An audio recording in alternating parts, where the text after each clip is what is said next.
There's exciting news in the ongoing battle against the Chinese virus, or as it's sometimes called, the Kung Flu, or the Flu Manchu, or the Mulan flu, or the Disney World-wide pandemic.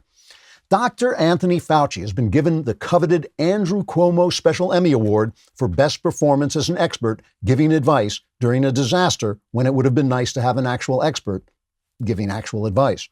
The lovely trophy consists of a hockey mask crossed with a butcher knife covered in what is either bronze or dried blood. It's difficult to tell which without getting closer than is considered safe. Dr. Fauci won the Special Emmy for his role in giving such memorable pieces of advice as don't wear a mask. No, we only said don't wear a mask because we needed the masks, so wear a mask. Wear 2 masks. Wear 3 masks. Wear as many masks as it takes to get you to shut up and stop saying I'm a babbling idiot. Then don't wear a mask. What do I care, as long as you continue to shut up? Fauci also advised those who were concerned about catching the Chinese flu, or the regular flu, or a cold, or warts, or an uncomfortable breeze out of the north, or any other disease or possible cause of a disease, to shelter in place, breathe as little as possible, and hop on one foot, bobbing your head from side to side so the germs would have a hard time hitting you as they flew by. Fauci recommended you continue to do this until late spring or until death passes from the earth, whichever comes second. The Andrew Cuomo Emmy was presented by Cuomo himself in a Zoom call from an undisclosed location where the governor is hiding while police continue their nationwide manhunt for the man believed to be responsible for the deaths of more than 13,000 elderly people in the state of New York. In his presentation speech, Cuomo said, quote, "I just want to say to police officers everywhere that you lousy screws will never take me alive because I'm not going back to prison, so eat lead, John Law," unquote. Cuomo then climbed to the top of a gas tank and shouted "Top of the world, Ma," and blew himself to kingdom come rather than confess his crimes. In accepting the coveted Cuomo, Dr. Fauci said he was thrilled to finally be free of the suffocating presence of Donald Trump so he could now tell America the full truth. Namely, he borrowed his medical degree from Jill Biden and, quote, "I don't know nothing about curing diseases." Trigger warning, I'm Andrew Klavan, and this is The Andrew Klavan Show. Hunky-dunky, life is tickety-boo. Birds are winging, also singing hunky-dunky-doo. Ship-shape, tipsy-topsy, the world is zippity-zing. It's a wonderful day, hurrah, hooray! It makes me want to sing. Oh, hurrah, hooray! Oh, hooray, hurrah! All right, to our amazement, I am back, laughing our way through the fall of the Republic. We are operating today under battlefield conditions because of the storms in Nashville, storms around the country, but specifically the storms in Nashville have separated us from our equipment. So I hope the tech is good. I hope you can see and hear everything clearly. Please go on the YouTube channel, the Andrew Klavan YouTube channel, and subscribe. We already have, I think, 7 billion listeners, and we're trying to get the entire nation of China to sign on. If you like, you can press the little bell, and that means I will show up personally at your house, steal some silverware, but also leave fresh content. And if you leave a comment, we will read it on the show if it is sufficiently bigoted and abhorrent. We're getting a lot of comments today about the fact that some people have noticed that the mailbag was repeated. We did an actual repeat of the mailbag by accident. That is a new feature we're going to do. We're just going to do the mailbag the same every single day. And that until you just get it right, until you find we kind of get this advice through your damn head. No, actually, the fact is we just made a mistake. I take full personal responsibility for the fact that my staff are a bunch of incompetent louts. I would never just throw them under the bus for being a bunch of incompetent louts. And so I'm just the kind of guy who takes full responsibility for their incompetence. But we did fix it on the audio. We can't fix it on YouTube. We got from Survivor Dave said, "I am having serious deja vu in this mailbag. Didn't Klavan answer the same set of questions in the same exact way in an earlier episode?" Well, it was just so great. It was worth listening to again. By the way, if you want to have, if you're just one of those people who wants to hear a different mailbag sometimes, I don't know, what can there's no accounting for people's taste, but the way you get on, you have to be a subscriber. Then you go to dailywire.com, you hit the podcast button, hit the Andrew Klavan podcast. It's a little symbol of a mailbag. Hit that, and that's how you submit your mailbag questions. You don't send them to me personally because, I just don't care, but you want to send them into the mailbag, and we'll answer them. So I keep talking about ExpressVPN, but obviously I have to repeat myself because you're my audience. If you were smarter, you'd be listening to somebody else. So I want you to know, why haven't you got ExpressVPN yet? Did you believe that a VPN isn't for you because you can use the internet just fine without one? Anytime you go online, your internet service provider can see every site you're visiting. And for listeners of this show, that can be very, very dangerous. Are you confused about how it works? ExpressVPN is an app for computers and smartphones that encrypts your network data and reroutes it through a secure server. You can download this thing and use it in seconds. I mean, even I can use it. I'm not that adept at these things, but I use it all the time. I got it on right now. I trust ExpressVPN to protect my online data because they're rated #1 by CNET and Wired. And they stand for my values. Now is the time for you to take a stance and take back your privacy at expressvpn.com/Klavan. Get 3 extra months free on a 1-year package if you go to expressvpn.com/Klavan. That's EXPRESSV as in Victor, pn.com/Klavan. 3 extra months free, expressvpn.com/Klavan. You ask, how do you spell Klavan? Of course you ask. It is Klav, once again, as in Victor, Klavan. There are no E's in Klavan. I know, it's amazing, isn't it? I make it look so easy.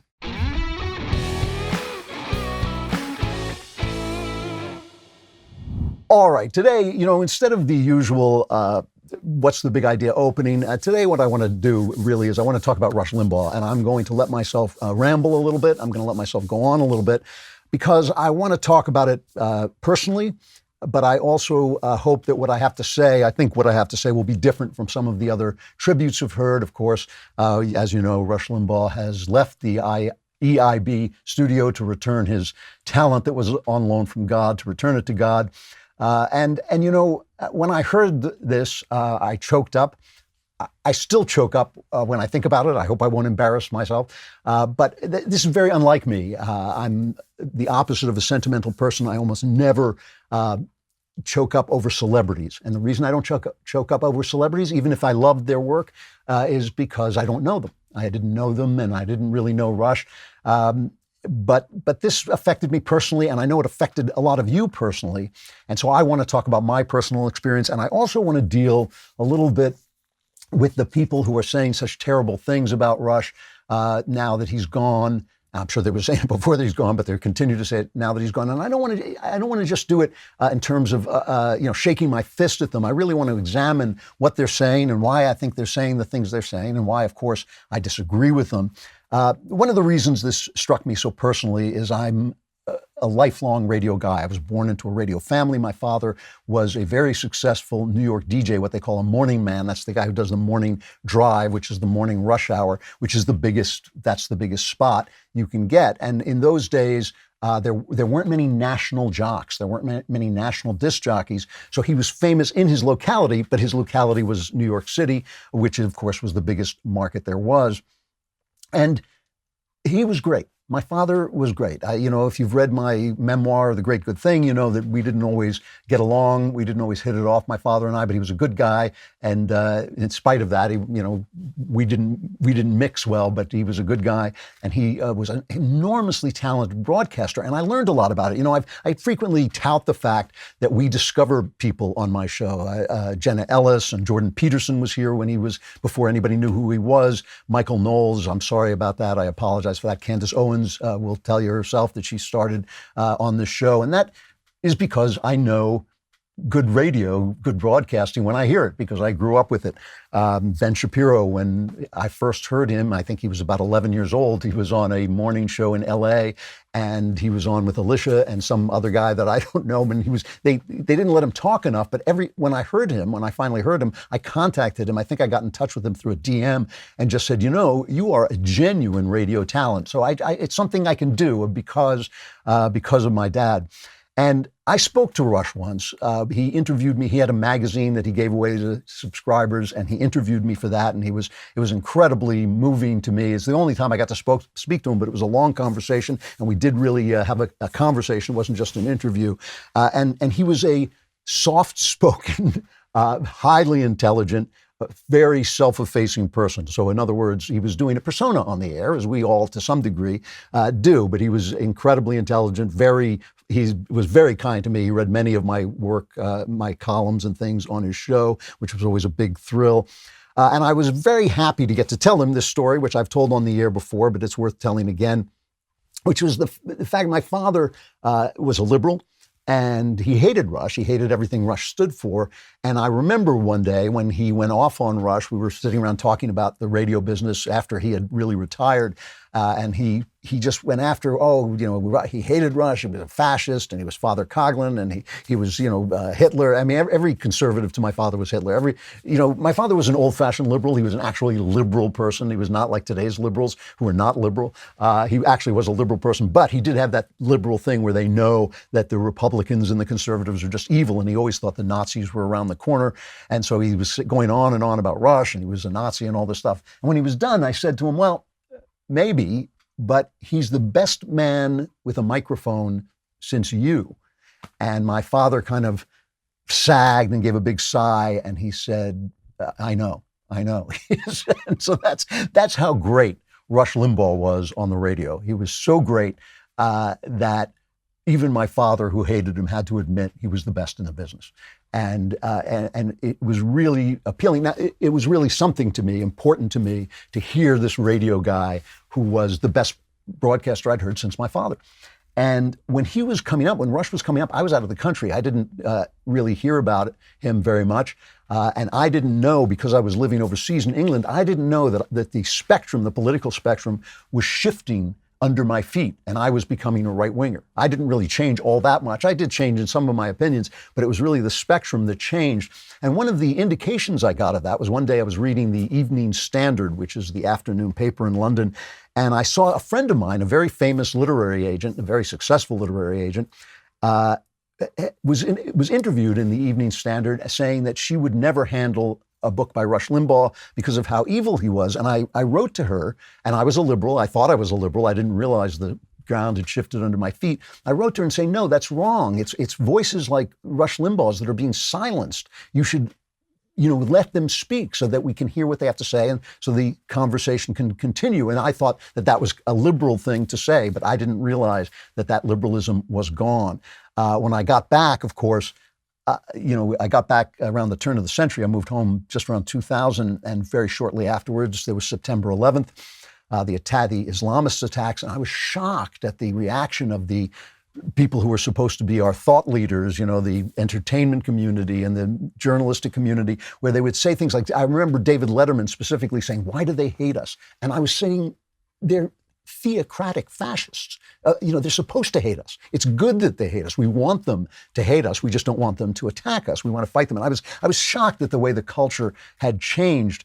And at that point, I was starting to find out that a lot of my opinions were being echoed by people that I had been told were evil.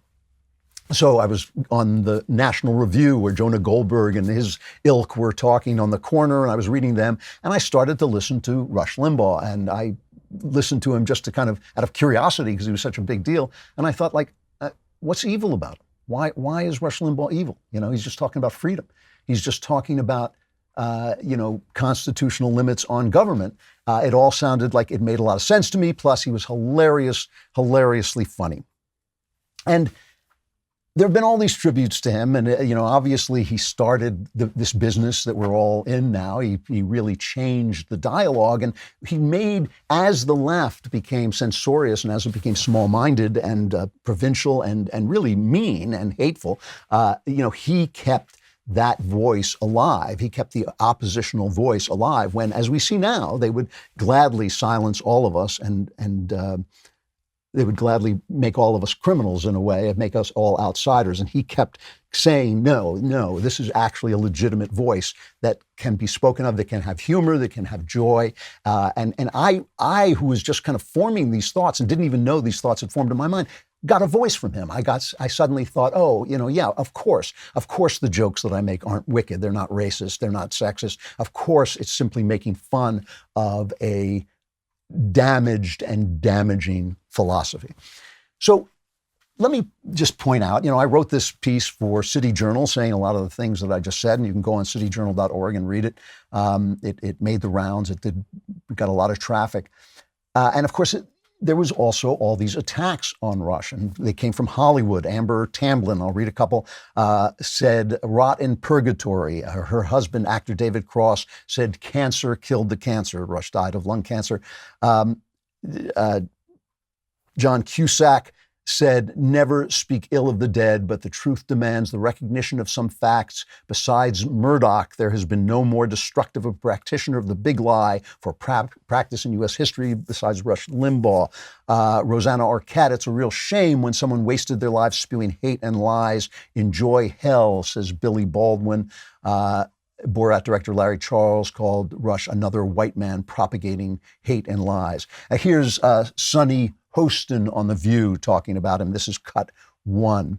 I've been listening to everyone, sort of eulogizing Rush Limbaugh. And I remember listening to him as a kid growing up. And for me, he just normalized hatred. He normalized racism. And, I think he really weaponized white male grievance. He sort of hardened these like rural white listeners, people, sitting in their trucks and in the middle of America and in the South and, listening to Rush Limbaugh. And I mean, this is someone who called, our President Barack the Magic Negro. This is someone who talked about an NFL football game as, a gang match between the Bloods and the Crips. This is someone who made fun of Michael J. Fox's Parkinson's disease. This is someone who likened a 13-year-old Chelsea Clinton to a dog. This wasn't someone who was a nice person. This is someone that spewed racism and hatred. The same thing came out of the great and good in the universities. Sarah Parsack, an anthropology professor at the University of Alabama, Birmingham, said she hoped that Limbaugh suffered until his last breath. She said, when a terrible piece of scum who caused immeasurable harm to millions dies, there is no sympathy, only a desire that they suffered. James McMaster, an assistant professor in Asian American studies and gender and women's LGBTQ studies, so essentially nothing, at the University of Wisconsin-Madison, said he was grateful the world lost Limbaugh. He said, from today onward, I will live in a world without Rush Limbaugh in it. Now, a lot of things went around about the terrible, no good, horrible, racist things that Rush said. And I wrote an article once for the LA Times, very, very instructive. It was called The Rush Limbaugh Challenge. And it basically said all the people hating on Rush Limbaugh have never listened to his show. Not once. They have never listened to his show. And I said, ask, and the editor of the LA Times, they ran this piece, and I said, all they do is they hear stuff that is taken out of context from his show, and they repeat that back to show how hateful he is. And the editor of the piece said, well, we're going to let people answer. So they went out and they talked to a bunch of big liberals, Norman Lear and so on, to get an answer to the question. And every single one of them quoted one of the same phrases that has been passed around by the liberals. In other words, I was right. They never, ever listened to the show. And unfortunately, the op-ed editor did not fact check the people who were talking because they basically proved my point. They didn't disprove it by attacking him. And I went through some of the lists that went around. He's supposed to have said, Rush is supposed to have said, slavery built the South. I'm not saying we should bring it back. I'm just saying it had its merits. For one thing, the streets were safer after dark. Rush never said it. You know who he deserves a posthumous Medal of Honor? James Earl Ray, who killed Martin Luther King. We miss you, James Godspeed. Rush never said it. But the left is absolutely certain these things were said. But however, Rush did say occasional things that were either insensitive or liable to misinterpretation. Some of them he said when he started out as a shock jock, an insult jock, and said he regretted some of the things that he said. But obviously, when you're an insult jock, you're going to make insulting remarks. But remember this, okay? Rush talked 3 hours a day, 3 hours every day. That's more than you probably talk to your spouse every day. That is more words coming out of his mouth than you probably talk to your spouse every day. So ask yourself, Did you ever say anything to your spouse that you didn't mean or that maybe didn't represent your best self? So, you know, of course, Rush sometimes said things. Well, I could hear him sometimes go down a road that was a dead end and he would get caught down there. I could hear him say things like that. But of course, none of that matters. None of it matters. Why doesn't it matter? Why doesn't it matter? Because they set the rules and it only cuts one way. It only cuts one way. Here's Joe Biden talking about getting vaccinated and why, some people just don't have the wherewithal to do it. This is cut 12. A lot of people don't know how to register. Not everybody in the community, in the Hispanic and the African American community, particularly in rural areas that are distant and or inner city districts, know how to get online to determine how to get in line for that COVID vaccination at the Walgreens. So minorities are not smart enough to do the things that the rest of us, that other people can do. There's Bill and Melinda Gates have their foundation where they try to impose abortion on Africa and things. They have a new grant for algebra classes, right? They have resources to help educators rid their classrooms of racist math. And how do they do that? In dismantling racism in mathematics instruction, they warn educators that white supremacy culture shows up in the classroom when teachers, quote, treat mistakes as problems by equating them with wrongness. This is in algebra. That's white supremacy to do that.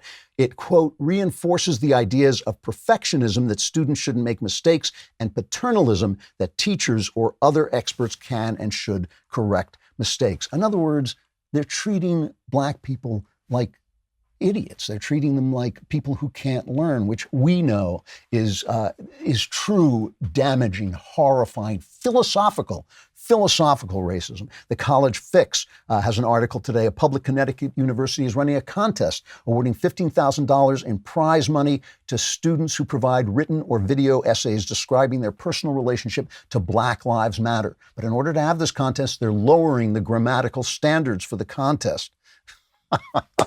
The school notes submissions will not be judged on traditional literary or grammatical standards. I mean, obviously, they always say words are violence, and the left is always saying words are violence. That is a terrible, terrible thing to do to people, to basically say Black people can't compete, they can't learn algebra, they can't, meet objective standards of grammar, objective standards of right and wrong in math. That is true racism, but it only cuts one way. And so the fact that talking 3 hours a day, Rush may have once or twice have said things untoward, doesn't speak to his philosophy. It doesn't speak to his philosophy, which was never racist. Anybody who listens to the show knows I'm deeply, deeply religiously opposed to racism. I think it is an insult to God's image. But obviously, I don't judge people on little comments they make. We all have things in our head we don't want there. We all have, instincts we don't want. We have impulses, desires we don't want there. And sometimes we say things that are untoward. That's not what runs you down. It's the philosophy. And you can hear that the left is permeated with racism. In fact, I would say leftism is racism. So they can point, oh, Rush said this or he said that. No, he made a slip there. But really, the philosophy is what matters. And that's part of what I want to talk about.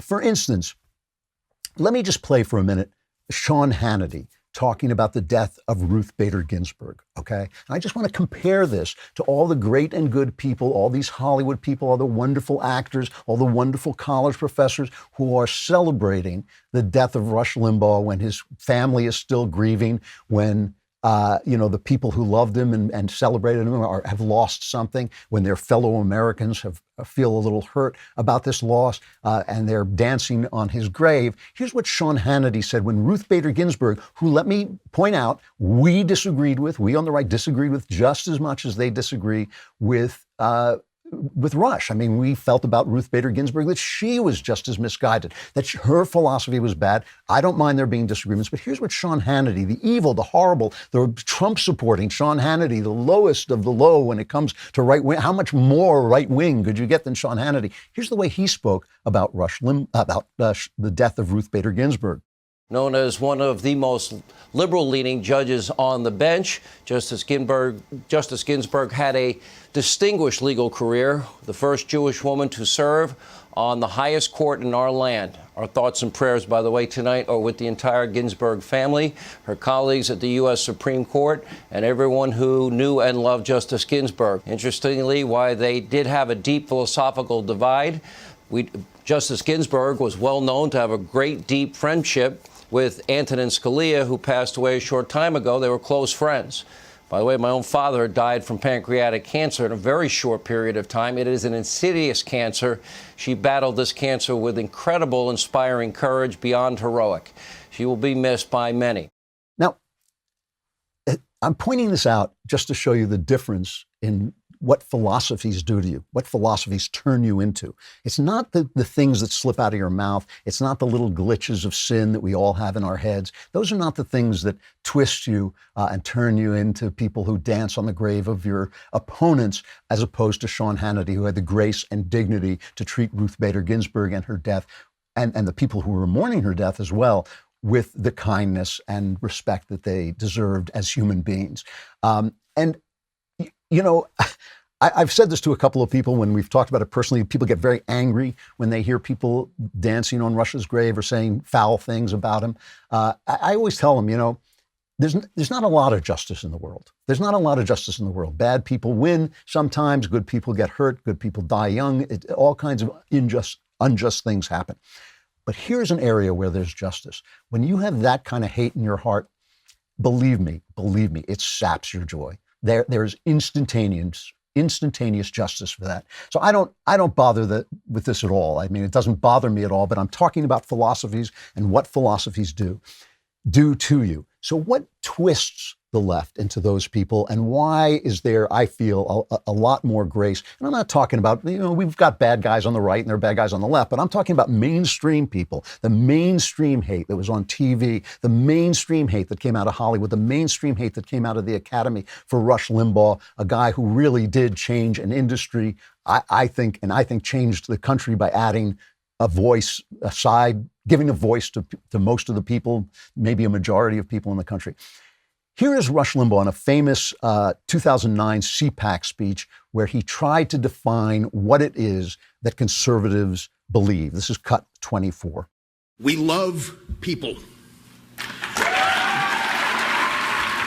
When we look out over the United States of America, when we are anywhere, when we see a group of people such as this or anywhere, we see Americans, we see human beings. We don't see groups. We don't see victims. We don't see people we want to exploit. What we see is potential. We do not look out across the country and see the average American, the person that makes this country work. We do not see that person with contempt. We don't think that person doesn't have what it takes. We believe that person can be the best he or she wants to be if certain things are just removed from their path, like onerous taxes, regulations, and too much government. That, to me, is at the heart of conservatism, that we look at people as individuals. When you look at people as individuals, you can make all the jokes in the world about blacks, about gay people, about women, because you know when a person walks in, you're going to treat that person with respect as an individual, okay? Now, I say this, you know my son, Spencer, no relation, is a gay guy. The guy is as close to me as my own heart. I mean, Spencer, as is my daughter, Faith. They are like parts of my body, essential parts of my body. I couldn't love them anymore. I couldn't be any prouder of both of them. Just talking about Spencer now, some of Spencer's best friends, some of the people who love him most, believe that homosexuality is a sin, believe that homosexuality is at least a disorder in the way that we're supposed to relate to each other sexually. They would give their life. They would stand up for him in any place, help him out any way they could. They love him to death. I mean, I know this for a fact. I see it with my own eyes. The only people who treat my son badly are people who are not worthy to lift his jockstrap, all of them on the left, and they treat him because he will not fit into their group categories. And you can ask him about this. He will. I don't mean to speak for him. He can speak for himself.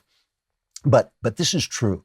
This is true. When you group people into categories, when you look at people in groups, whether it's the color of their skin or their sexuality, which I believe is inborn, or whether it's male or female. And I strongly believe that men and women are very different. Speaking generally, men and women are very different kinds of people. And yet, as each person comes in, you accept them on their terms. I get hit all the time on my comments about feminism, even from the right. I get real heat for it because I believe that femininity is a good thing. I believe that the femininity, which is an alignment of a woman with her kind of female tasks of nurturing and creating and building homes and humanizing life, I think femininity is a good thing that feminism derides and basically tells women that they're not successful unless they're like men. However, ask any woman how I deal with her if she has a different path in her life. If she comes up and says, that's not what I do. What I want to do is I want to be in a medieval sword fight. All right, I might talk her out of that. But in other things, if she doesn't want that life, it's nothing to me because I take her as an individual. It's why I don't believe Black Lives Matter. I don't believe Black Lives Matter. Black lives don't matter because there are no black lives. There's no such thing as a black life. There's only a life. There's only the life of individuals. And when you look at people that way, you're happier. You're happier. You're more loving, I think it's a big deal to look at people, to take each person as they come. And that was what Rush was preaching. And that's why phrases that he said or about a slip of the tongue that he may have made, which may have exposed some darkness in his heart, like everybody has, like every single person has. That's why they don't matter, because his philosophy was right and their philosophy is wrong. We fall into this hypocrisy trap with the left. They say, well, you said X. So you're racist. You have to be canceled. You should lose your job. When you were 15, you sent a tweet out that said this, and you should be canceled. You should lose your job. And our response is, you're a hypocrite because you said this or you said that. But that's wrong. That's accepting their terms. Their terms are wrong. Their terms are wrong. You can say anything. You can have any belief you want. You can have any belief you want as long as you believe in the individual person as an image of God. And if you believe in that, everything else is going to fall into place and you're not going to become this hateful person. I cannot believe there are people who sit around dreaming up ways to rip you off and steal your identity. But there are. Why they spend their life like that, I don't know. But there's one now going around, a text message scam. They claim to give away a free year of Netflix. And if you receive a text message like this, do not respond or click the link. It's a scammer trying to get you to log in to a fake website to steal your personal information and credit card number. And it's that easy. Every day we put our information at risk on the internet. In an instant, a cyber criminal could harm what's yours, your finances, your credit, your reputation. It's a good thing there's LifeLock. LifeLock helps detect a wide range of identity threats, like your social security number for sale on the dark web.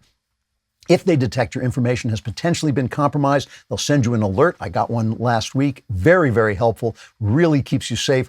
No one can prevent all identity theft or monitor all transactions at all businesses, but you can keep what's yours with LifeLock Identity Theft Protection. Join now and save up to 25% off your first year at LifeLock.com/Klavan. That's LifeLock.com/Klavan for 25% off. The first thing you want to do is go on the dark net and find out how you spell Klavan. And I'll tell you, it's Klavan. Dennis Prager has a great piece in the Wall Street Journal today, because the other thing they keep saying about Rush, and I love this part, is they keep saying that Rush was divisive or divisive, however you want to pronounce it. And Prager says, it is amazing that the left cannot see themselves in these terms. Prager writes, calling America systemically racist, calling every white American racist, and separating college dorms and graduating exercises by race, that's not divisive. Using the New York Times demonstrably false 1619 project to teach America's school children that our country wasn't founded in 1776, but in 1619, when the first black slaves arrived in North America, and that the Revolutionary War was fought to preserve slavery, that's not divisive. Forcing high school girls to race against biological males who identify as females, that's not divisive. The Supreme Court's ruling that non-denominational prayer in public schools is unconstitutional, wasn't that divisive? Yet, according to the left, says Dennis, only when conservatives respond to such attacks on America and Americans does divisiveness enter national life. And it's so true. It's a really good piece. You should read it. But it's also true of civility. And this is one of the things when I returned from England that cracked me up. For decades, feminists were calling men pigs. You're a pig. You're a male chauvinist pig. They're calling people racist, which in America is one of the worst things you can say about somebody. They call you racist. Oh, you're a racist. You're a pig. You're a homophobe. Words that now don't even mean it. Homophobic and transphobic. Those words have no meaning. They're just insults. And then Rush started to make fun of them, started to give it back to them. They're feminazis, they're environmental crazies, all this stuff that he would make up, all these words that he would make up. And suddenly, there was no civility. Where was the civility? And this is a hilarious fact about the left, is that they're so surrounded by their news media that they don't see themselves. It's like they are elites without mirrors, I call them. Elites without mirrors, because they have no way of seeing who they really are, because the media protects them from themselves. And that's why this is the other thing that Rush said, another part of his philosophy. This is cut 4. Have you seen the country this divided? Not in my lifetime, no. Obviously, it was greatly divided during the Civil War. But I think one of the reasons why the country is divided the way it is now, Brett, is I think the media is a central figure in this. The media used to at least pretend that they were not a participant in the ongoing events of the country, that they were casual observers that were fair and objective. But they're not anymore. They've chosen sides, and they have become political activists. And as such, there isn't any news anymore. It's funny. Andrew Breitbart once said to me that if there were no mainstream media, what they call the mainstream media is really the leftist corporate media, but if there were no mainstream media, Rush wouldn't have a job because what did he say? He said the mainstream media is rocket fuel to Rush. That was what Andrew Breitbart said. It's rocket fuel to Rush. And this is true, Breitbart, one of the things that Breitbart used to say to me was if there were no internet, he used to say he would be flipping burgers. That's, Andrew said that. And I used to say, yeah, but if Fred Astaire were born today, he'd be running a dance studio in Syracuse, And the thing is, all people who are successful and who have the kind of success that Rush had, they're born in the right time. All of them. There's always luck. There's always luck to all success. All of it. Nobody succeeds on pure hard work. There's always an element of luck. And this was the thing that Rush did. He came along at a moment when the left was closing their minds, when the left had dominated the media, when they had purposely gone about dominating the media, and he broke through and gave a voice to all these voiceless people, all these people that the left was working not to give a voice to. And as a radio guy, I can tell you too, my father lived his whole life complaining that radio was a second-rate field, that he was a first-rate talent in a second-rate field. It was true. He was a first-rate talent, and radio was second-rate. But what Rush did was he made it first rate again. He totally transformed it. He transformed it with the force of his talent. He transformed it with the force of his vision. He transformed it with the force of his personality and his ideas. And so that in and of itself is an amazing, amazing accomplishment. One more piece of Rush wisdom that I just want to throw in there because it's so important in this moment. It is probably one of the most important things he said toward the end of his life. He said this, I think, on Fox News. This is cut 5. People call here and now, Rush, you always told us. You told us when it's going to be time to panic. Well, is it time to panic? Well, let me just tell you, folks, it's never going to be time to panic because we're never going to give up. We're not going to give up on America. I'm not. I don't think most of you are either. America's worth it. America is worth fighting for. America's worth not giving up. That, to me, is the thing that conservatives need to hear most, need to remember most. Somebody asked me the other day on our All Access program, is Canada freer than America now? And I said, what difference does it make? America is the place where the fight for freedom is going on. This has been, for the last 50 years or so, the freest country that has ever existed on the planet. It has ever existed on the planet. That means, now why is that? Why is that? Because there are people, powerful people, don't want you to be free. They think you're deplorable. They think you're deplorable, irredeemable. They think your opinions, your ideas are not worth considering. They think they have the ideas that are going to save the world. They're going to have the Great Reset. It's going to save the world. Your ideas, you want to build a business, that doesn't matter. Your business is closed, so you don't catch the cold. We can just close your business. Your business doesn't matter. Only our big businesses, only Amazon, only Google, only Apple. Those are the only things that matter. You're nothing. They're always those people. There are always those people. They call them Caesar. They call them Pharaoh. They call them kings.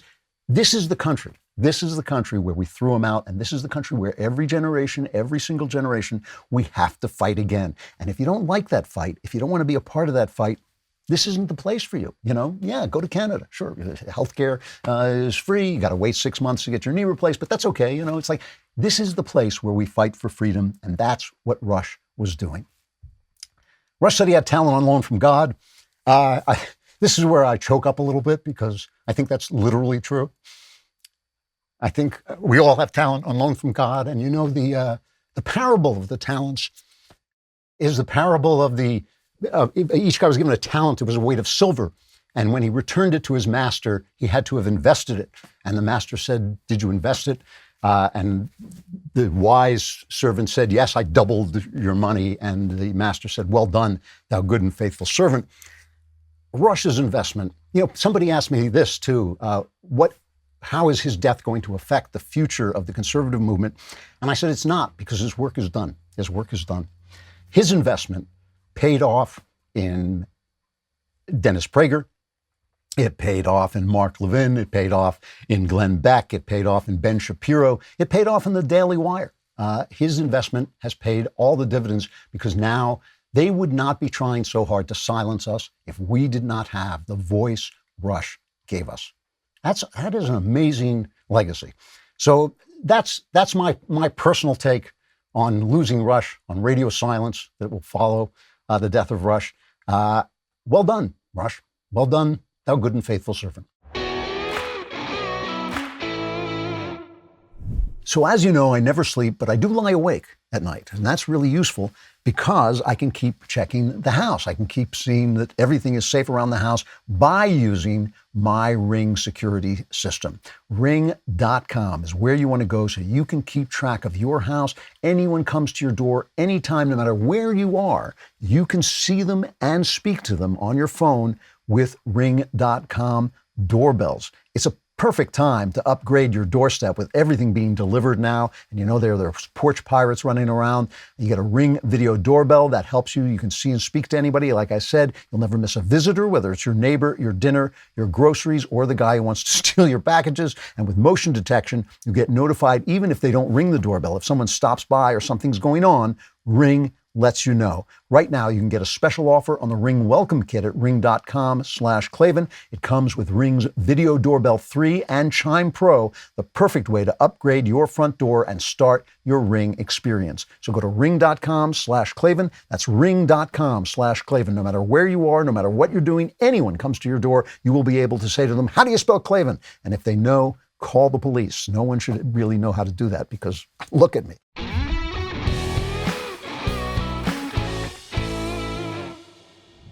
So this Rush's passing brought back the passing of another great American that I loved and the left did not love.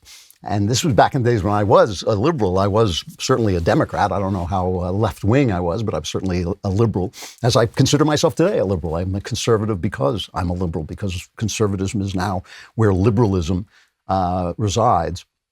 But I want to talk about John Wayne. John Wayne, very similar reputation to Rush Limbaugh. John Wayne and Clint Eastwood are probably the two most enduring movie stars of all time. And that's very telling. It's very telling on what the audience is looking for when they go to the movies. They want to tell us that it's the latest left-winger. They want to tell us that the biggest star is the latest guy who makes the nastiest anti-Trump speech when we give him an award for being a genetic jackpot. But no, it's really John Wayne and Clint Eastwood are the two guys, both of them kind of representative of conservative values, the two guys who really endure. And, when John Wayne died, I had a kind of a similar situation. I was a small-town newspaperman when Wayne died. This is back in the 70s, the 1970s. And I didn't even think about it. I was a liberal. There were times when my newspaper scolded me for putting liberal bias in my newspaper, which is kind of the old days. And but I thought, wow, this was one of the greatest movie stars of all time. He helped shape my youth. Watching him, I learned a lot about what it meant to be a man, what it meant to saddle up even when you were afraid, as John Wayne would say. And so I wrote a column about him, and it was a comical column. It wasn't funny, but it was wry. I guess wry is the word that I would say. And I was a court reporter. I was a guy who covered crime, and I was covering a big murder case at the time, I think. And I walked into the courthouse the next morning, and from every corner of the lobby, prosecutors, politicians, assemblymen came and shook my hand and said, "Thank you for saying what you said about John Wayne. We were afraid to say it." And the idea that anybody would be afraid to say anything was completely foreign to me, because I wasn't really paying that much attention to the culture. But it was the beginning. It was the beginning of that cancel culture. And if you said good things about John Wayne, you were a bad person, because he was, the 60s had happened, and we were all supposed to be in line with the 60s. And he was supposed to be a bad guy. And the same thing, he was a racist. And there was a famous interview, I believe it was in Playboy magazine, where he said, he made untoward remarks. He made remarks that I don't agree with, but they were from his time. And remember, at that point, he was already 60, 70 years old. He was already getting up there, and he was kind of talking out of the past. And he said something like, the famous line was something like, I'll believe in white supremacy until blacks are ready to take over. They're not ready yet, but they will be, and they'll go forward. And he said he would cast black people, but he wouldn't go out of his way to cast black people. He said he would cast a character if that character should be black. That's what he said. And one of the things he talked about was Indians, because he was a cowboy actor. And so there was a famous take that Hollywood had been wicked to Indians, to Native Americans. And here's the quote. He said, "I don't feel we did wrong." I think this is from the Playboy interview. This is John Wayne. He said, "I don't think we feel we did wrong in taking this great country away from them, the Native Americans, if that's what you're asking. Our so-called stealing of this country from them was just a matter of survival. There were great numbers of people who needed new land, and the Indians were selfishly trying to keep it for themselves." Now, Charlton Heston, also another great Hollywood conservative, also used to talk about the fact that the Indians never invented the wheel. The Native Americans never invented the wheel. And how can you hold on to a continent if you don't invent the wheel? Haven't we progressed more because Europeans came up? Now, I see this as a little bit more nuanced. Obviously, there were atrocities in the Indian Wars by both sides. There were plenty of atrocities by both sides. But history is complex, and history, none of the people who complain about the Indians are giving their homes back. None of them are leaving to go back to Europe. So it's all kind of talk. It's all kind of virtue signaling. And the fact is, difficult things happen in the course of history, movements over time. It's strange to me that the same people who think our borders should be open so anybody can come in and move across our country feel it was somehow wrong for the Europeans to come to America and North America and move across that country and make it their own. There's anybody who was to say, "Oh, we don't want illegal aliens coming in and making this country their own," would be accused of being a bigot by the same people who say Europeans should not have come into North America and made it their own. And again, in terms of atrocities, there were atrocities on both sides of the fence during the Indian Wars. So the point about John Wayne, of course, is that he was an actor. He had a persona. And the question is not really what his personal ideas were. There's the same kind of thing with Rush. People might say anything at a given moment, or they might think anything at a given moment, but what ideas did he represent? Did his films represent? And he was in some great movies that had really complicated ideas about the Indians, the Native Americans. And I think that those ideas are really his legacy. And I wanted to take a look at some of them because they have really affected my way of looking at history, and I think they are so much more interesting and nuanced and complex than anything the left has to say about subjects like this. One movie is a film called Hondo, which was, if you've never seen Hondo, it's one of Wayne's best movies. It's 1953, and the amazing thing about it is it's 70 minutes long. I'm saying that off the top of that in my head. It may not be exactly right, but it's about 70 minutes long. It's based on a Louis L'Amour story. Louis L'Amour was one of the great and most prolific Western writers in America. He wrote so many Westerns, and many of them have been made into films and TV shows. But Hondo, I think, was his best. And Hondo was kind of a ripoff on Shane. Shane, the wanderer, comes in, the rider comes in to the people who are settled, and the drifter affects the lives of the family who is settled. And in this, Wayne plays Hondo, who comes, I think he's a Civil War veteran or something like this, and he comes on. What's interesting about this, by the way, is it was not directed by John Ford, but at the end, the director, John Farrow, had to leave, and John Ford directed the last parts of it. And Wayne finds a widow living with her son. The widow is played by a very young Geraldine Page. Some of you may know Geraldine Page is an much older actress, but she was the young ingenue in this. And she's got a son, and it turns out, and this is a bit of a spoiler, but it's worth talking about. It turns out that Wayne has killed her husband, who is a thief. Her husband is a bad guy, even a murderer, I believe. And Wayne has killed her husband. And at one point, Wayne wants to tell the boy, he becomes like a father to the boy, and the woman falls in love with him. The widow falls in love with him. And Wayne says, if I'm going to be part of this family, I've got to tell this boy the truth. And the mother stops him. And here's the scene. This is cut 11. A man can afford to have noble sentiments and poses, but a woman only has the man she married. That's her truth. And if he's no good, that's still her truth. I married a man who was a liar, a thief, and a coward. He was a drunkard and unfaithful. He only married me to get this ranch, and then he deserted Johnny and me for good. And that's your fine truth for you. Could I bring Johnny up on that? Oh, I guess you could. And then you come along, and you're good and fine and everything that Ed could never hope to be. And now it's your vanity. You want to spoil Johnny's chances and mine. That attitude, her attitude, that sometimes you have to lie to do the right thing, the noble lie, as Plato called it, is a civilizational adaptation. To some degree, you build your civilizations on lies. To some degree, the myths you have, the people, the George Washington cutting down the cherry tree or Honest Abe Lincoln, those things can always be debunked, but they are lies that tell a truth.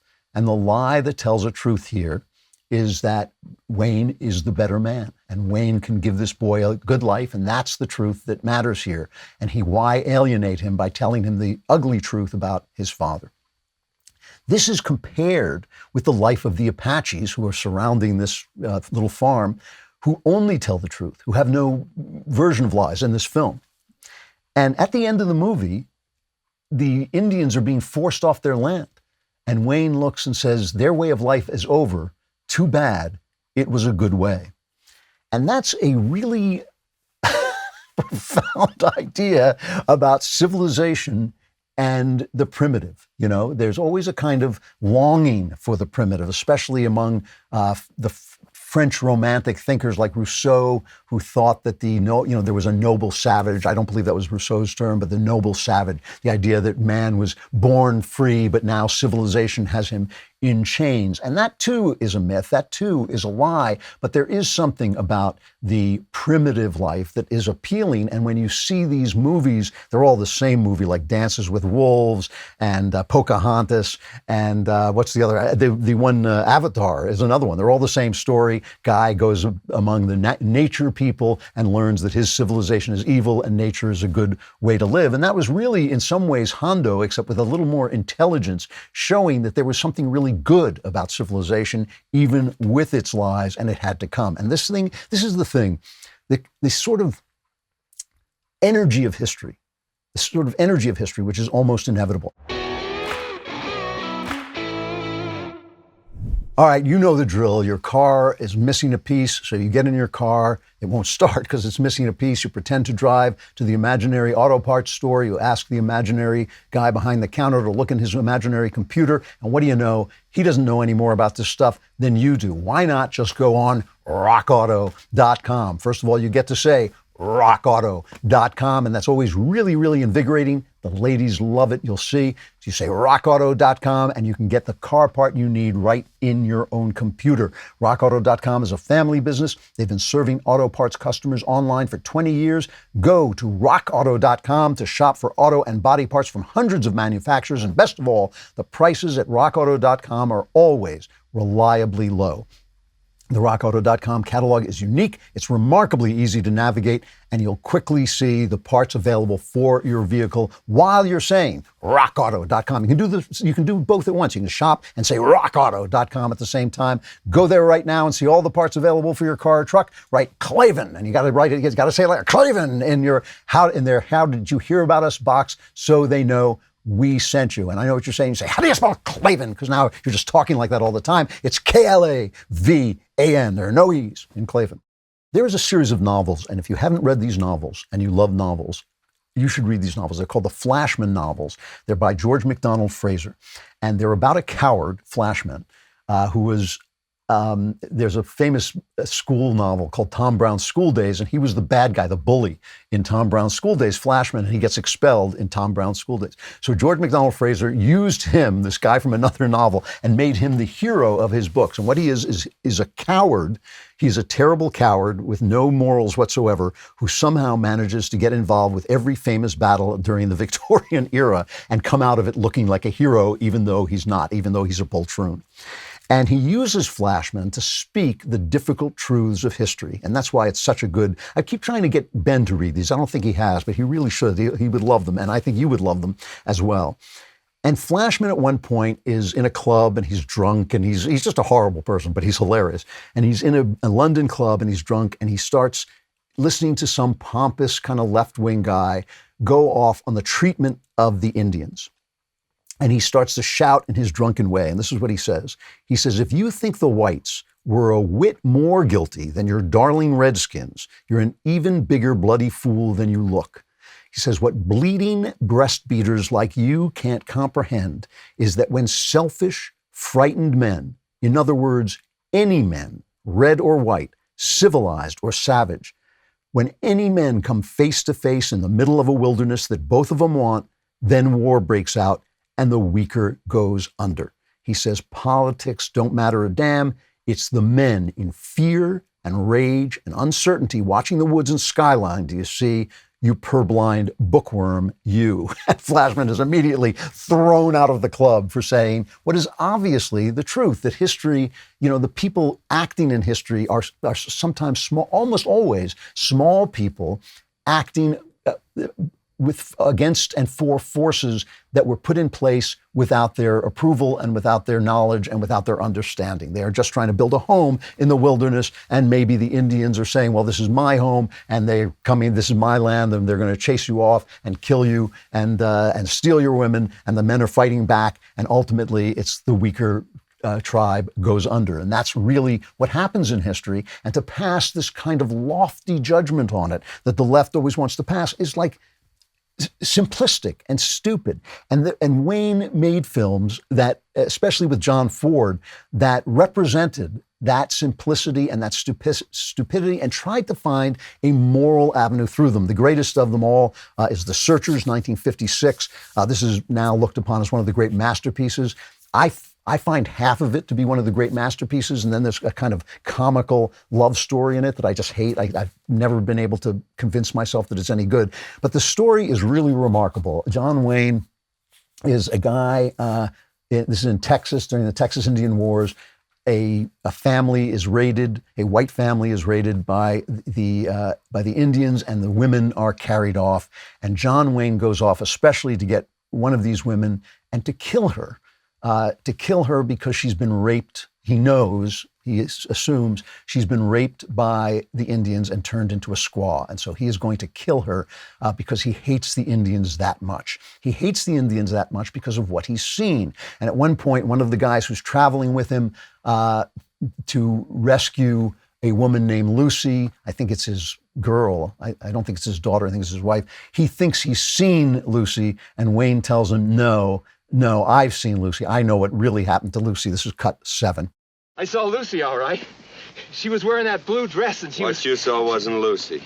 Oh, but it was, I tell you. What you saw was a buck wearing Lucy's dress. I found Lucy back in the canyon. Wrapped her in my coat. Buried her with my own hands.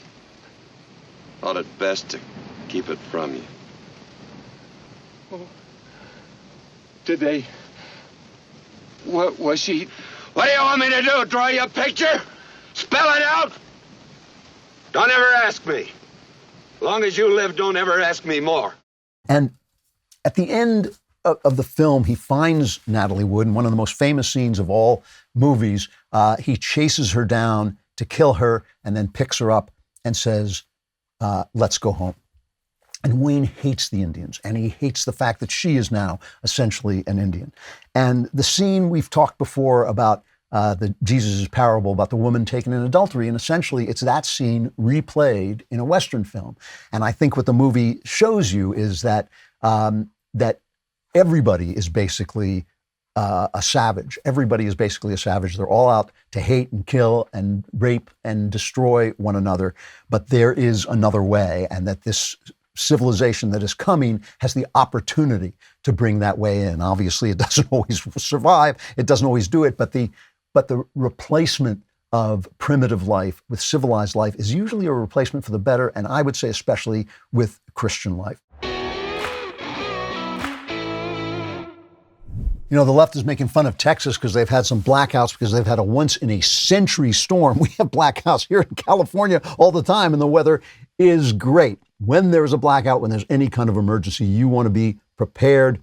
That's why you want ReadyWise. ReadyWise is a leader in emergency food supplies. They have emergency meals, they have freeze-dried fruits and vegetables for convenient on-the-go nutrition, and they have new adventure meals for hiking, camping, and other outdoor activities. ReadyWise makes being prepared simple and affordable. Order online and have nutritious meals shipped directly to your doorstep. They're made in the USA, and they make being prepared just so easy. This week, my listeners can get 10% off at ReadyWise.com when entering Klavan at checkout or by calling 855-474-4084. ReadyWise has a 30-day, no questions asked return policy, so there's no risk in taking the initiative to get you and your family prepared today. That's ReadyWise, ReadyWise.com, promo code Klavan to get 10% off. And I know what you're thinking. You're thinking anybody can spell ReadyWise. What do we look dumb? How? Please tell us how. Oh, how do you spell Klavan? It's Klavan. No E's. I just make it look this easy. And the final thing that really was in Wayne's movies was a genuine respect. I mean, this has nothing to do with John Wayne the man. It has to do with his persona. A genuine respect for the people that they met, because like the British fighting, the Imperial British fighting in Africa, they always attack Rudyard Kipling for his jingoism and for supporting the imperial endeavor. But like Kipling had a lot of respect for the people they were fighting. You know, here's to you, Fuzzy Wuzzy, in your home in the Sudan. You're a first-class fighting man, or Gunga Din, you're a better man than I am, Gunga Din. There was a sense of like, yes, these were people, these were noble people, these were even great people, but history had brought them into a clash, and the weaker was going to go under. You see this in Fort Apache, another great John Ford film. This is an earlier film, 1948, where Henry Fonda plays a disappointed cavalry officer who has been sent out to what he thinks to Fort Apache, which he thinks is just a backwater. He's bitter and he's a martinet, and he talks about the fact that, other people are fighting the great nations, but we're just fighting these Apaches. And Wayne, who is a scout, puts him straight. This is cut 9. We here have little chance for glory or advancement, while some of our brother officers are leading their well-publicized campaigns against the great Indian nations, the Sioux and the Cheyenne. We are asked to ward off the gnat stings and flea bites of a few cowardly Digger Indians. Your pardon, Colonel. You'd hardly call Apaches Digger Indians, sir. You'd scarcely compare them with the Sioux, Captain. No, I don't. The Sioux once raided into Apache territory. Old-timers told me you could follow their line of retreat by the bones of their dead. I suggest the Apache has deteriorated since then, judging by a few of the specimens I've seen on my way out here. Well, if you saw them, sir, they weren't Apaches. We'll discuss the Apache some other time, Captain. And at the end, there's another brilliant scene, one of the most beautiful. It's just the visuals in these Westerns are unbelievably spectacular, just great, where Wayne goes out to talk to the Indians, and the Indians have scored a major kind of Custer-like victory, but they leave Wayne alone because they know he respects them and they respect him as well. And so, these things are so much more complicated. They're so much more complicated than the left wants to have us believe, and their dislike of, it's funny. My problem with the left is not about their lack of patriotism. It's not about their disdain for ordinary people. It's about the ideas that fuel those things, because their ideas are simplistic and stupid and wrong. And that is the problem. If you don't believe in the individual, if you don't believe in the freedom of the guy next to you, you really have nothing to say after that. Everything you have to say after that is going to take you down a bad road, a dark road, a hateful road. And we see this with their reaction to Rush Limbaugh's death. We see it with their dismissal of John Wayne, one of the truly great movie stars, and of the ideas that filtered through, which are not at all ideas of hatefulness against the Indians, but a sort of tragic sadness and appreciation of something that happened in history that was ugly on every side, that was really ugly all the way through in many ways, and somehow was just what history had in mind at that moment. It really is the simplicity of the left's ideas that leads them down that dark road into the hatred and misery that we can see basically in every word they speak. So this is important. Your credit score is important. It actually is. You want to get a loan, you want to get a mortgage, all those things.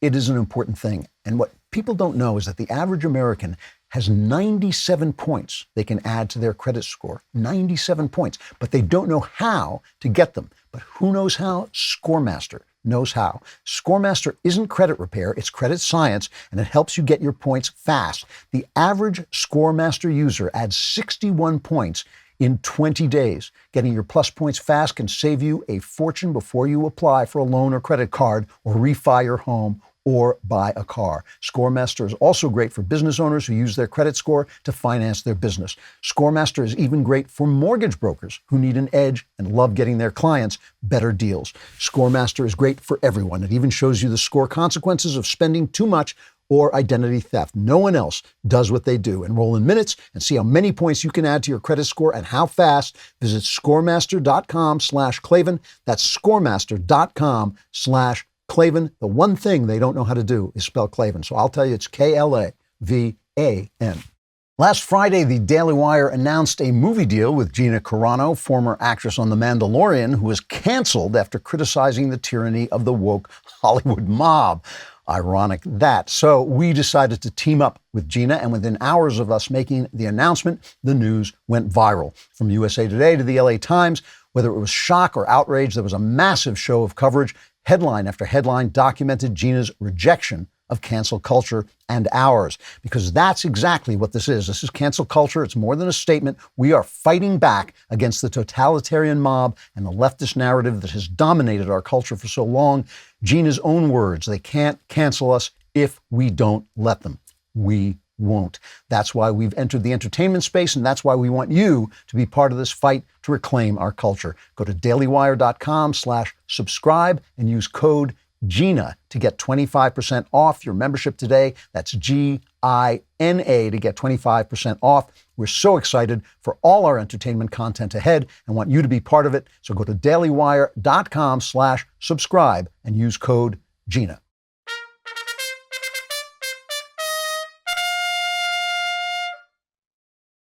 So why is it that I'm always talking about the culture? Why does the culture matter? This is the thing about conservatives, political people in general, actually, that they think that stories matter because of the messages that they convey, whereas I think stories matter because of the way stories work. And this is one of the key messages of the Bible, in my opinion, and one of the really fascinating ways that the Bible teaches us to look at human life, the humanity of life. Because, there's a there's a big philosophy, a very powerful philosophy going around, and I've talked about this before. I'm not going to go on and on about it, but the philosophy basically that that human nature is empty, that it's either a blank slate or that it's wholly affected, created by powers outside itself. And that's why, a lot of this comes from postmodern thought, but that's why you get these, what we call snowflakes, complaining that, oh, you did violence to them because you won't admit that when a man says he's a woman, he is magically transformed into a woman. It's because they think that they are being wholly created from the outside. Whereas if you are a person who knows who he is or she is, if you are a person who is confident in yourself, or at least confident in your identity, then nothing that anybody says can really transform you or hurt you or damage you. But they have been taught that no, they are empty vessels, wholly created by power structures outside themselves. And so until those power structures are corrected, they cannot be themselves at peace. And that is a very damaging philosophy, but on top of everything else, it's untrue. And, there's a painting, a great illustration of this. Around here, there's a museum. What is it called? It's in Pasadena, the Norton Simon Museum. Great museum, really tiny little museum, but really a beautiful collection. And there's a painting there called The Birth of John the Baptist by Murillo, a Spanish artist. And I love this painting. I go sometimes just sit and stare at this painting. And there's so much I love about it. One of the things I really love about it is the handmaid who's helping the nurse with the baby has a look on her face that I've seen on so many women's faces, where she's looking at that baby and she just loves that baby and she wants a baby of her own. And you can just tell everything she's thinking just by looking at her face. It's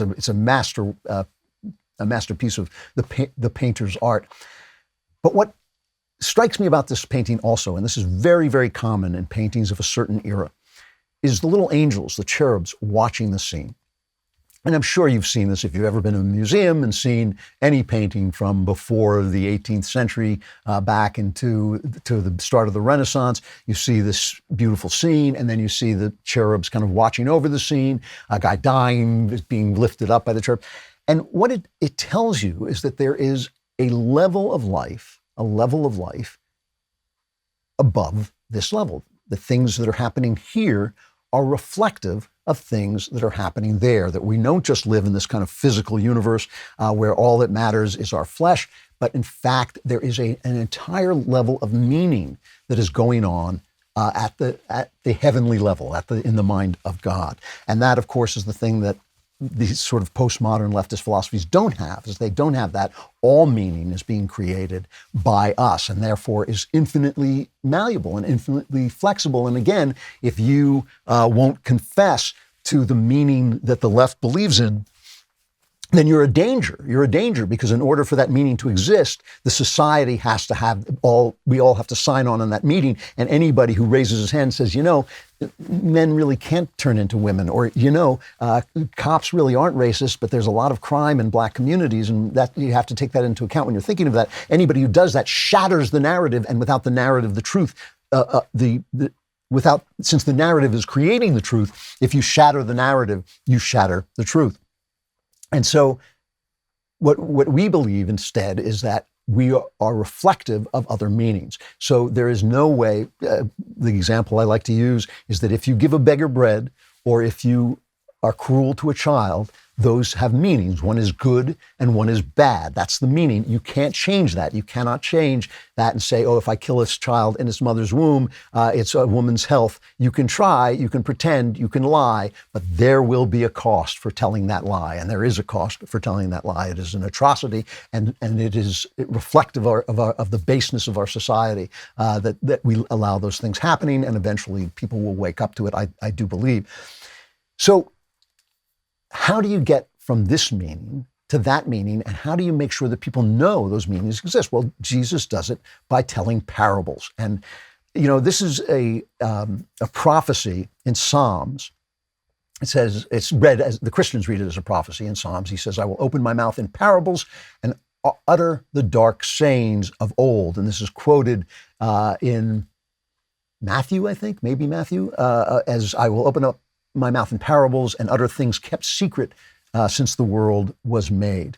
And Jesus is asked, why does he speak in parables? And he says, because the knowledge of the secrets of the kingdom of heaven has been given to you, but not to them. Whoever has will be given more. This is also the parable of the talents. He says, whoever has will be given more, and they will have an abundance. Whoever does not have, even what they have will be taken from them. This is why I speak to them in parables. And this is one of the hardest sayings of the Gospels, that those who have will get more, and those who have not will lose even what they have. But what is it that they have? It's not money, no matter what Billie Holiday said in that wonderful song, them what's got shall get, them what's not shall lose. So the Bible says, and it still is news.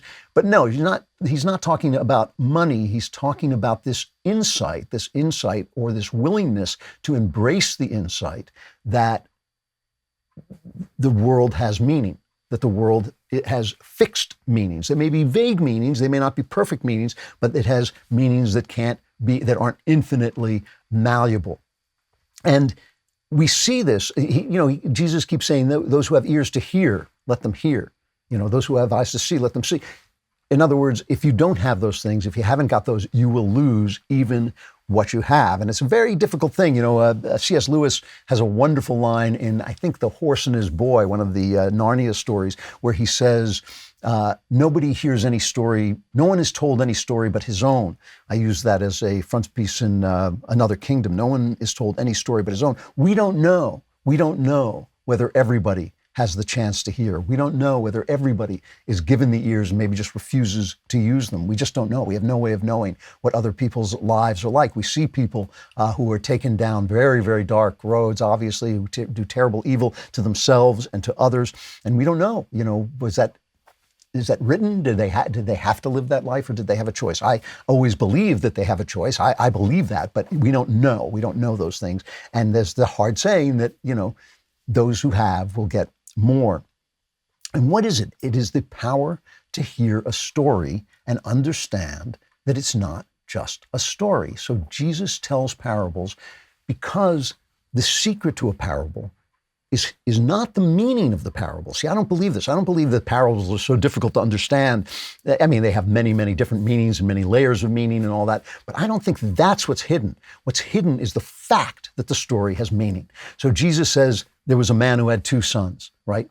Now you could say, well, which two sons? What were their names? Where did they live? But you don't, do you? You immediately say, okay, he's telling me a story. What's the story mean, right? And the very fact that you say that, the very fact that you say, what does the story mean, is the fact that life has meaning. Because life is a story, right? Life is a parable. And so those parables, the fact that those parables have meaning, and you can't get away from looking at those meanings, is what Jesus is telling you about life. He's telling you what's ever in that individual parable, whichever parable it is, but it's the fact of the parable, the fact that he speaks in stories. And he's not doing it to make the medicine go down. He doesn't say that. He's not making it as propaganda. He's not doing it because it's more emotional. He's doing it because it tells you something about life itself. This is why the prophets did this too. They acted things out, right? Hosea married a prostitute to demonstrate how Israel was prostituting itself. Jeremiah smashed a jar to show what God was going to do to Israel in his wrath. Ezekiel lay on his side, one side and then the other for more than a year, eating bread cooked on crap, basically, to prophesy about the coming siege of Jerusalem. And John the Baptist did this too. John the Baptist was a voice crying, a literal voice crying in the wilderness to show figuratively that the messianic prophecies of the Bible were true. And in my opinion, Jesus did this with his entire life. His entire life was both a life. He actually did the miracles that he did. He actually said the things that he said, but his life was also a parable of salvation. Now compare this to a man I frequently cite, and I cite him not because I don't like him, but because I actually admire his writing and his work and just strongly disagree with it. He's a guy named Yuval Noah Harari. He wrote a bestseller named Sapiens, A Brief History of Humankind. And what he says is that, quote, the ability to speak about fictions is the most unique feature of sapient language, of human language, that we create fictions. And these fictions create an intersubjective reality. It says intersubjective order existing in the shared imagination of millions of people. And these include religion. It's right, a fiction that we tell, but then we all believe in it. And so it becomes a sort of intersubjective reality. Nationhood, that America is a country. It's not just a hunk of ground. That Britain is a country. It's not just an island. That these are fictions that we tell. Money is a fiction. There's no purpose, value to a dollar, but we say it has value, and that's a fiction. And laws and human rights are all fictions. He says, quote, none of these things exists outside the stories that people invent and tell one another. There are no gods in the universe, no nations, no money, no human rights, no laws, and no justice outside the common imagination of human beings. Why is this wrong? It is wrong. And why is this is going to shock you that Jesus was right and Harari is wrong? Why? Well, let's say I have a pair of sneakers. And let's say you come to me for that pair of sneakers and I say, how much? And you say, how much is it? And I say, it's $7,000. And you say, yeah, as if, right? You're not going to buy the pair of sneakers. Unless, of course, you have to walk across broken glass and there's no other sneakers around, then you might pay a lot more for it. In other words, the sneakers have a value that we express in the fiction of money. We tell a story. The story is the story of money. He's right. That's a fiction. That's a story. But the story relates to something real, that between us, in the human mind, in the human heart, those sneakers have a value that we can compute without really knowing how we compute it. We don't fully understand how we compute it, so we use a story instead. Would we really say that it's an entirely a made-up fiction, that 17th century England was a country and 17th century Britain was a country? Is that really a made-up fiction? No, of course it's not. Of course it's not. It's a country, it's a plot of land inhabited by a race with common values, common ideas, common laws, and that is a fiction. The fact that it's separated from other countries, aside from its geographical separation, it's separated from other countries, is a story we tell. That it's separated from those other countries as an idea is a story we tell about a truth. It relates to a truth. If I said to you, oh, Russia and England are one country called Russ-England, that would be a story that wasn't true, right? Because there's no relationship between those two countries. They're not one country. They don't operate the same way. So stories, fictional stories, they are fictions, but they have a meaning, and that meaning is either true or false. And that is the big, big difference between the postmodern ideas and the Christian ideas, that we are trying to tell a story. And what do we learn from this? The thing that we learn is that everything we do has meaning. Our lives have meaning. Our actions have meaning. They have moral meaning. They have all kinds of meaning. And once you start to understand that, you start to understand that everything you want in life is not itself. It's actually something else. And that is the beginning of wisdom. That's the beginning of wisdom. When you find out that the money you hunger for, the sex you hunger for, the love you hunger for, the fame you hunger for, whatever it is you hunger for, is actually you hungering for something else. And that doesn't make those things worthless. It makes them stories that are telling about something else. They're telling about your desire, your need for God. That's what they're telling you about. Now, that doesn't mean you can turn away from them or should turn away from them. Maybe you have a talent that will make you famous. Maybe you want to work hard and get rich. Maybe you want those things. But if you make those things, if you treat those things as themselves, they become idols. If you let money become an idol, your life will be ruined. If you let sex become an idol, your life will be ruined. If you understand that what you're looking for is the life that God meant for you to have, and those things represent that life, then you treat them as they should be treated, and your life is entirely different. And that's why culture matters. That's why I'm always talking about culture, because we cannot understand the world without stories. We cannot understand the world without transforming stories into meaning, because it teaches us how to transform our lives into meaning. All right, it is time for the mailbag. Where is she? Where is she? Now I'm traumatized. Come on. All right, we're just kidding. We're not going to do the same mailbag again, but we are going to do the mailbag. And because of we're operating under battle conditions today, I can't hear Lindsay screaming, but somewhere I know Lindsay is screaming. From Anonymous. Hi, Mr. Klavan. Recently, my law school emailed students asking for their vote on renaming common areas, awards, and buildings that are currently named after the founding fathers. Someone who's against the idea of renaming the buildings, I thought this was very fair and diplomatic of them to ask the question, until I read the ridiculously loaded questions. So here's a question. The following quote is by an alumnus who is prominently represented on campus. The blacks, whether originally a distinct race or made distinct by time and circumstances, are inferior to the whites in the endowments both of body and mind. And then the question is, do you think the person who wrote the above quote contributes to a hostile environment for black, indigenous, and people of color on campus? That is amazing. That's amazing. So Anonymous says there's no space on this survey for comments or other answers, and it leaves me feeling frustrated. How can I advocate for what I believe in when the institution controlling the questions is determined to make us out to look like bad people in something as simple as a survey? I'm getting this question almost every day. Well, I think I am getting it every day. People ask me, how can I fight back? And what I always say is the second half of that sentence goes unspoken, which is, how can I fight back without consequences? And you can't. I tell my Hollywood friends this all the time. They're saying, the people will say to me, maybe I could write something for the Daily Wire under a pseudonym. And I tell them, take a hike. That's not the way it works. This is it. This is the fight. This is the fight we're in. This is the fight we're in. And the fight is not just taking place in Hollywood. It's not just taking place at the Academy. It's not just taking place at HR. It's taking place everywhere. It's taking place everywhere. And our forefathers were asked to storm Normandy Beach. Our forefathers were asked to blow each other's heads off in Gettysburg and to fight at Bunker Hill. We're just being asked to politely say, this survey's unfair. This survey's unfair. Is that going to cost you nothing? No, it's going to cost you. It's going to cost you. Now, I feel bad when I get these questions, because I've lived my life a certain way. I've lived my life speaking my piece. I've spoken my piece. And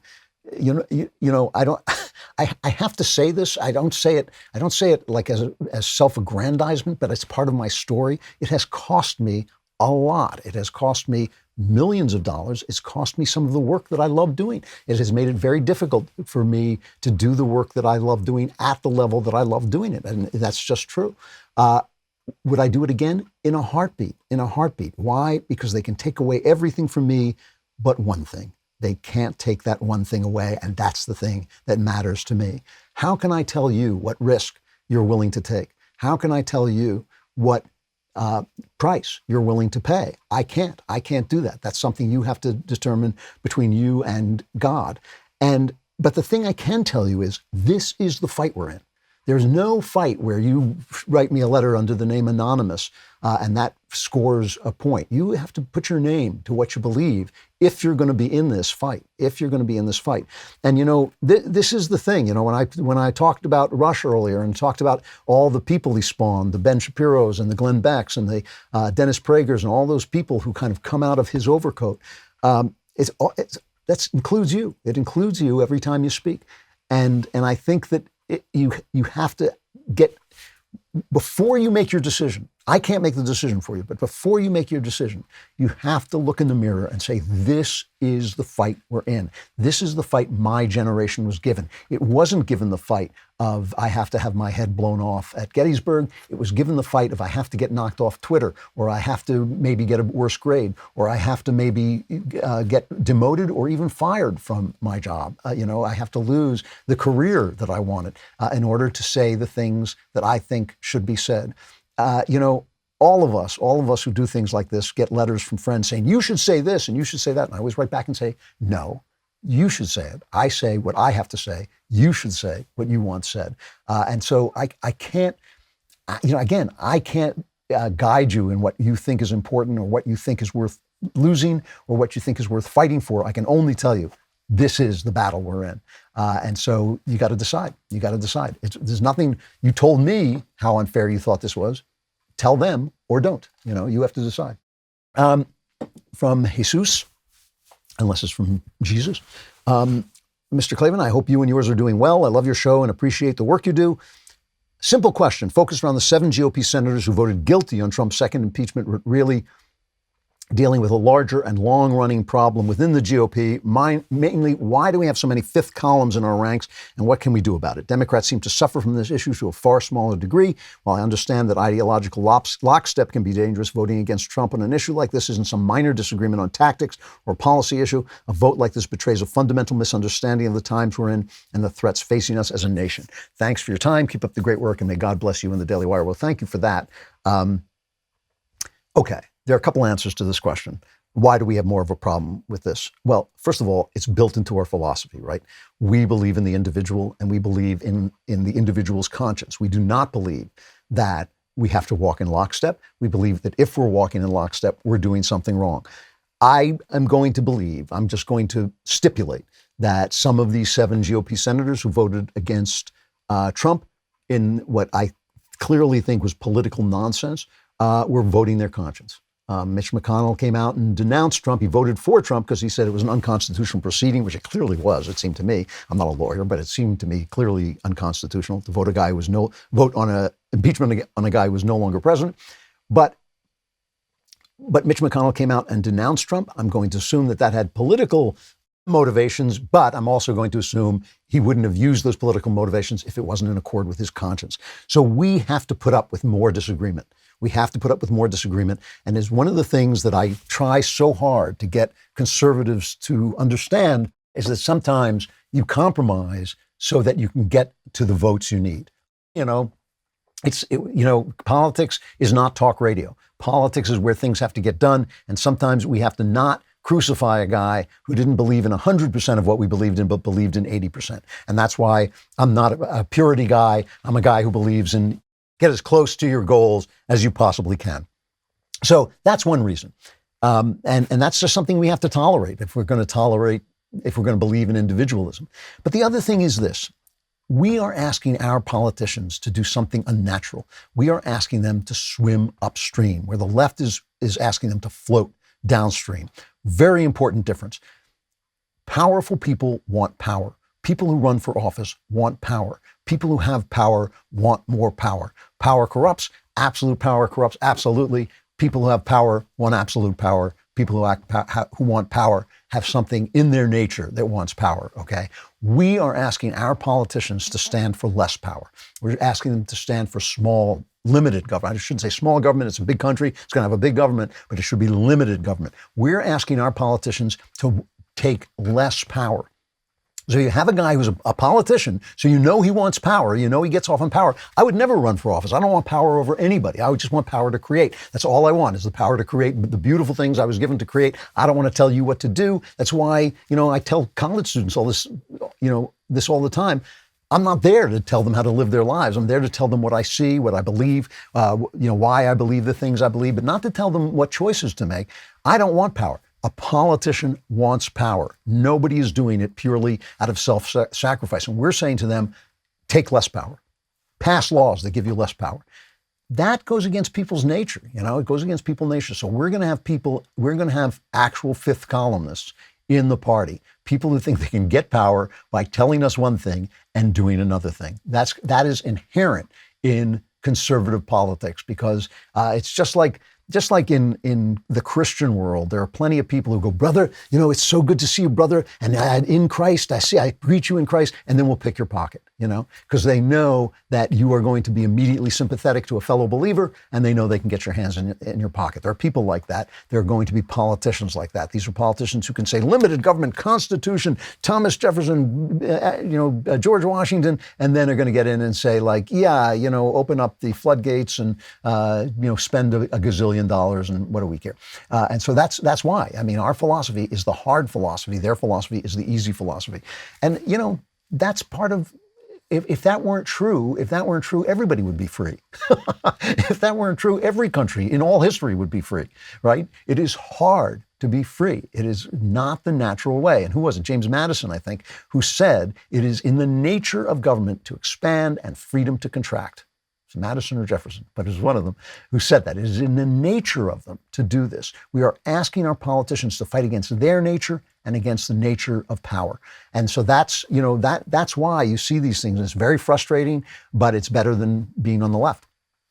From Ron, R-A-N, to Lord Klavan the Mighty, given the increased efforts the Daily Wire et al. Are making to take back the culture, and congratulations for getting these folks to listen to you. Thank you for that. I wanted to probe your experienced, not to say Methuselian, mind on the subject of adapting books into screenplays. Interesting, really interesting question if you're into this stuff. Specifically, I'm wondering how you adapt a story told largely or entirely in the first person, like the Another Kingdom trilogy, into a screenplay where the narrator voice might not even exist. Well, this is really interesting and very interesting to me because I both adapted books. If you've ever seen Shock to the System, I adapted Simon Brett's books. Funny story, Simon and I did a kind of, promotional tour together, and we're asked a question, and, the movie A Shock to the System is adapted from Simon's brilliant book. His book is wonderful, and I adapted it, and I Americanized it, and I put other things in it, but it's his story. And somebody asked me about this, and I immediately started speaking philosophically. I was very inexperienced at the time, and I said, I believe that you owe nothing to the book. And Simon's sitting right next to me. I believe you owe nothing to the book. I believe you have to tell the story as a movie. And if that means butchering everything in the book, then you just have to do it because the movie is what's counting. I looked over at Simon, and he's got this look on his face, and the audience is laughing. And I said, but in this case, of course, I stuck very close to the book. So kind of made a goon of myself there. But here's the thing. I do believe that philosophically. Philosophically, the book have one sentence of inspiration that makes the movie work, but a movie is a very different thing. It has different timing, it has different structures, it has different purposes, and it has different vehicles to express its meaning. And the most important difference, of course, is exactly what you say, is that a book can be entirely internal. I have a book called The Scarred Man, for which I have made a ton of money in movie deals, but nobody will ever make the movie, as I well knew when I sold it for many, many dollars.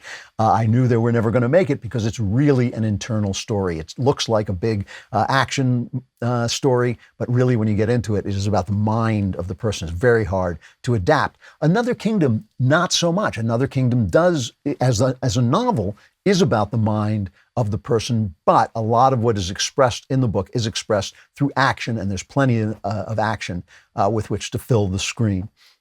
That's the biggest problem, is the internal and external version. A movie is going to speak almost entirely externally, even if it has a narration, even if it has somebody talking, voice-overing the story, it's really going to be an external experience. That is one thing, and the other is time. I mean, you can just meander in a novel. You can go down various roads, but a movie is an incredibly tight structure, very tight. And they talk about the 3-act structure. I'm not very impressed with all those kind of theories about this. I read a book once called, I think it's called Save the Cat, where he tells you on page 42, this should happen, and on page 45, and people love that. It's helpful to them, and I don't deny them the help. If it's helpful to you, great. But I don't believe in any of that. I believe that the story tells itself, but in a movie, the constraints are very tight. It's like a sonnet. It's very much like the sonnet form. Having written both sonnets and movies, I can tell you that it's very close to the sonnet form. You have to get your ideas to fit into this certain space. And I've had people, I get people asking me to read their scripts all the time, and I never do. I can't. For legal reasons, but also I just don't have time. But sometimes they'll say, a script is a little long. It'll be like 250 pages long, where a script is really like 100 to 120 pages tops, So you have a very small field to work in, and that's a big difference. And, you just have to do everything very quickly and do it all through action. And that's the big difference. And so you can't have loyalty to the book that ruins the movie. You have to make the movie a thing unto itself. I'm going to stop there. I hope we get this through. As I say, we've been working under battlefield conditions, and of course with my staff, who I don't want to throw them under the bus just because they're a bunch of louts. But we should have used ZipRecruiter. But anyway, we will be back. Hopefully, I think next week I'll be in Nashville, so I'll be in the studio, and we'll be able to do it live there. That will be a lot of fun. I look forward actually to seeing all my lout friends.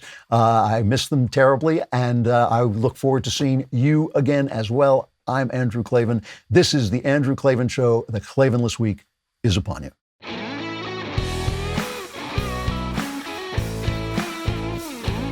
The Andrew Klavan Show is produced by Robert Sterling. Executive producer, Jeremy Boring. Our technical director is Austin Stevens. Supervising producer, Mathis Glover. Production manager, Pavel Bidowski. Edited by Danny D'Amico. Lead audio mixer, Mike Cormina. Animations are by Cynthia Angulo. Production coordinator, McKenna Waters. And our production assistant is Jacob Falash. The Andrew Klavan Show is a Daily Wire production. Copyright Daily Wire 2021. Today on The Ben Shapiro Show, Ted Cruz takes it on the chin. After traveling to Cancun in the middle of the Texas freeze, new studies find that pretty much all of American life has turned political, and Team Biden promotes endless COVID restrictions. That's today on The Ben Shapiro Show. Give it a listen.